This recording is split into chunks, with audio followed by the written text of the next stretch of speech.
சுயநலமின்றி சுதந்திரம் வாங்க உழைத்தவர் எங்கள் முன்னோர்கள்.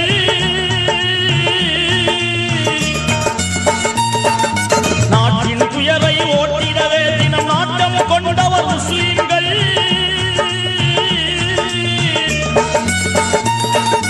மறைத்து விட்டார்கள், நன்றியை மறந்து விட்டார்கள்.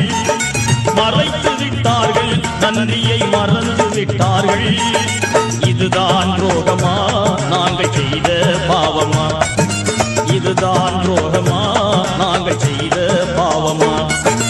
இந்தியா எங்கள் தாய்நாடு, இஸ்லாம் எங்கள் வழிபாடு. தமிழே எங்கள் மொழியாகும், தன்மானம் எங்கள் உயிராகும்.